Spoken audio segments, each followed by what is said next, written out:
Selamat sore Ibu Jena. Selamat sore Pak Joyin. Apa kabar hari ini? Ya luar biasa. Walaupun tentunya sebagai manusia pasti kita juga ada masalah-masalah yang sering dipikirkan. Tapi puji Tuhan saat ini masih sehat-sehat, masih bisa menjalankan tugasnya. Puji Tuhan. Nah pada saat ini Ibu Jena akan melakukan coaching ya. Ya.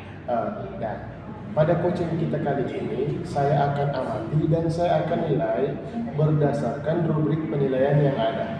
Nah dan juga apakah pada coaching ini Ibu Jena sudah menggunakan alur tirta, mendengarkan dengan rasa, dan memuat kompetensi-kompetensi inti dari coaching, serta jangan lupa Ibu Jena disesuaikan dengan prinsip coaching yang ada seperti kemitraan, proses kreatif, dan memaksimalkan potensi yang ada. Nah, sebelum memulai coaching Ibu Jena pada hari ini, saya akan mengajukan beberapa pertanyaan Ibu.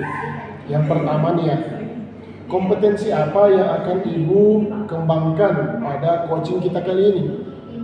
Ya, sesuai dengan apa yang saya pelajari sebagai coach yang baik, saya harus memiliki kompetensi yaitu presence, di mana saya harus hadir penuh dalam situasi coaching. Kemudian saya harus mendengarkan dengan aktif terhadap apa yang disampaikan oleh coaching, dan yang tentu yang ketiga itu yaitu saya harus menanyakan pertanyaan-pertanyaan terbuka yang membuat coaching itu bisa berpikir dengan luas. Nah, jadi ada 3 kompetensi inti ya. Nah, dari kompetensi inti yang ketiga tadi ya Ibu ya, kompetensi mana yang akan Ibu kembangkan secara spesifik pada coaching kali ini Bu? Mungkin melalui coaching kali ini saya lebih mengutamakan kepada kemampuan saya dalam mengajukan pertanyaan-pertanyaan yang terbuka. Nah, kalau begitu nih Bu, yang akan dikembangkan yang Ibu katakan ini mengajukan pertanyaan terbuka atau pertanyaan berbobot ya kan ya. Nah, indikator keberhasilan apa yang akan diinginkan oleh Ibu pada coaching kita kali ini? Yang saya harapkan melalui coaching yang akan saya lakukan nantinya, coaching bisa men-share atau membagikan apa yang dia rasakan, apa yang dia pikirkan, bukan apa saja yang menjadi masalah maupun tantangan yang dihadapi coaching tersebut, dan yang terutama yaitu setiap tantangan dan masalah yang dihadapinya itu bisa diselesaikan. Oke, kalau begitu Bu, di sesi pra-observasi ini kita sudahi dulu, nanti kita ketemu lagi di pasca observasi berikut Bu. Silakan melakukan coaching dengan coach yang ada. Terima kasih Bu. Halo Ibu Alvina. Halo Ibu Jen, Ya, gimana kabar hari ini? luar biasa. Oke, mungkin ada yang ingin dibicarakan? Ya, saya mengalami kendala dalam mengelola pembelajaran di dalam kelas, terutama kami kelas TK, yang mana rekan-rekan guru saya masih memakai metode pembelajaran yang monoton ke guru. Jadi anak-anak tidak diberikan kebebasan dalam menentukan pilihannya, mengungkapkan ide-idenya, ataupun mengungkapkan perasaan yang seperti yang saya pelajari dalam setiap pendidikan yang sudah berjalan ini. Kalau perubahan itu harus ada ketika kurikulum sudah berubah. Kurikulum di sekolah kami kebetulan sudah berubah, tapi metode pembelajarannya tidak berubah. Masih sama ya? Masih sama seperti yang dulu, di mana guru memiliki peran yang sangat besar dan anak-anak hanya monoton mengikuti cara mengajar guru saja. Oke, tapi sebelum kita lanjut, mungkin kira-kira dari percakapan hari ini apa yang Ibu Vina harapkan, apa yang ingin dicapai oleh Ibu Vina? Saya berharap saya bisa menemukan solusi bagaimana saya bisa membantu teman sejawat saya untuk atau memberi mereka pengetahuan, berbagi praktik baik cara-caranya, sehingga mereka bisa berinovasi dalam pembelajaran sesuai dengan kurikulum yang ada. Oke, dari apa yang saya tangkap yang sudah Ibu Vina sampaikan bahwa kurikulum sudah mulai ada perubahan. Iya. Betul ya Bu? Kan tetapi guru-guru masih menggunakan metode yang sama dengan kurikulum yang lama. Iya. Oke, mungkin Bu Vina bisa cerita sedikit tentang pengalaman yang ditemukan secara real. Jadi kalau di TK kami itu biasanya kan kalau misalnya anak-anak itu harus bisa berinteraksi dengan anak-anak, menanyakan apa ide-ide walaupun mereka masih usia 5 sampai 6 tahun, tapi ide-ide kreatif sudah bisa muncul dari anak-anak tersebut, entah itu karena media teknologi sudah semakin maju di mana bisa mereka menemukan pengalaman-pengalaman pembelajaran di rumah lewat handphone, lewat video-video yang mereka lihat. Mereka mungkin bisa memberikan ide-ide kreatif dalam pembelajaran. Jadi di sini saya menginginkan guru-guru saya itu memberikan kesempatan atau memberikan mendengarkan murid pada saat kita berdiskusi. Misalnya pada saat kita mau mempelajari sebuah topik, misalnya topik tanaman. Jadi guru di sini hanya memberikan pembelajaran sesuai apa yang dia sudah siapkan, tanpa mendengar anak-anak bisa mempunyai cerita tentang dia mengenal pohon pepaya itu seperti apa, daunnya bagaimana, buahnya seperti apa, begitu. Jadi semuanya cuma mendengarkan guru. Jadi hanya ada istilahnya ada komunikasi hanya sepihak. Iya. Baik, oke. Terus ketika Vina menemukan kejadian ini atau mendapati ada guru yang bersikap seperti ini, mungkin ada apa upaya yang sudah dilakukan Bu Vina dalam menghadapi situasi ini? Nah, upaya yang saya lakukan pada saat kami selesai pembelajaran, selesai kegiatan di sekolah, saya berusaha untuk memanggil dan mengajak berbincang-bincang dan memperlihatkan contoh-contoh video-video pembelajaran yang tentunya ada begitu banyak saat ini kepada beliau.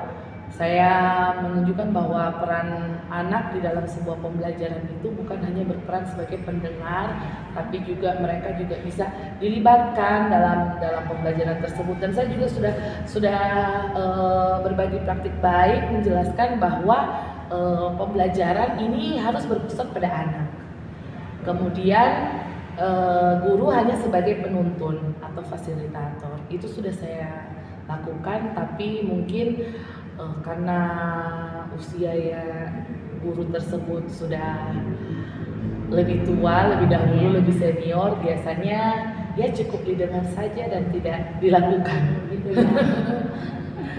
Oke, mungkin setelah upaya yang dilakukan oleh Ibu Vina, kira-kira persentase keberhasilannya boleh berapa persen sesuai dengan yang diharapkan oleh Bu Vina?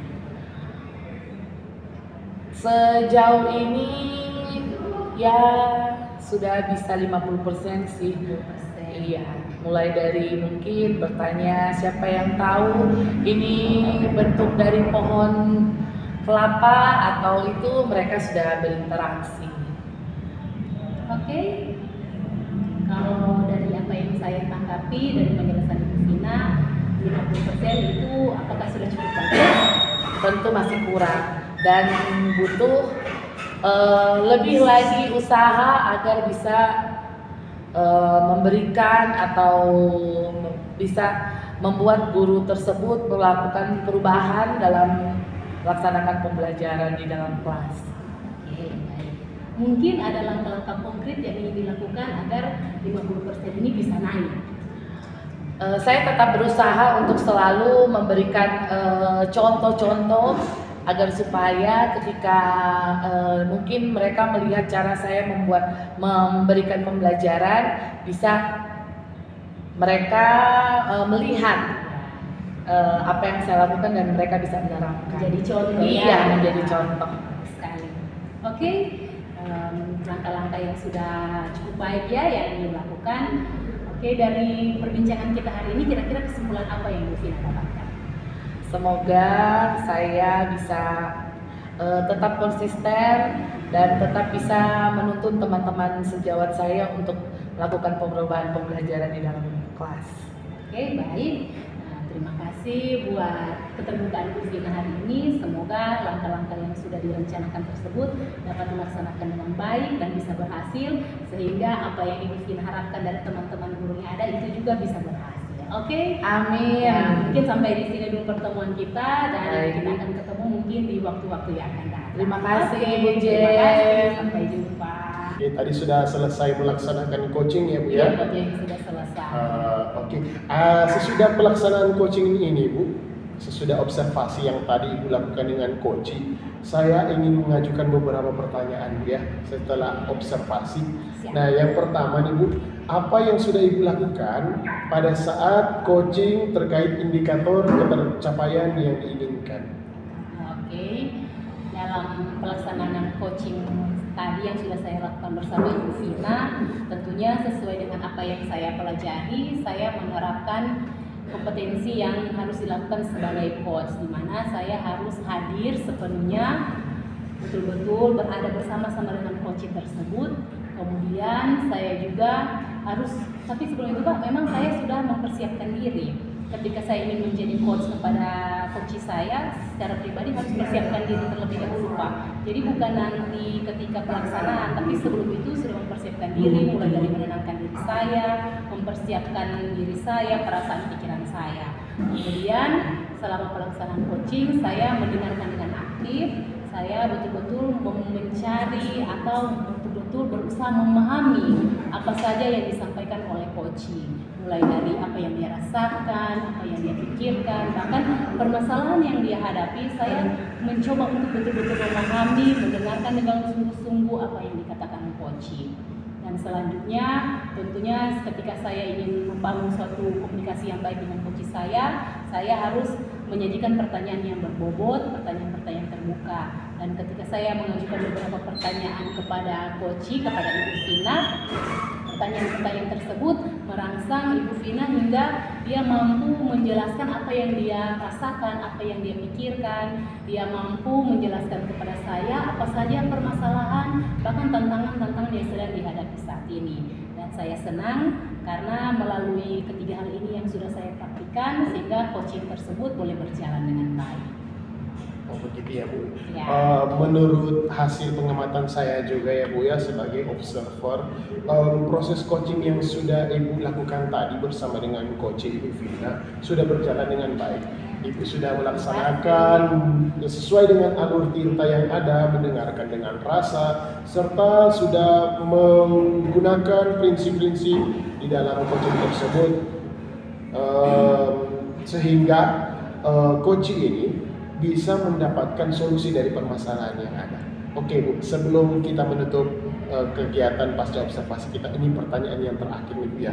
Kompetensi apa lagi sih yang akan Ibu kembangkan berdasarkan hasil coaching yang barusan Ibu lakukan tadi?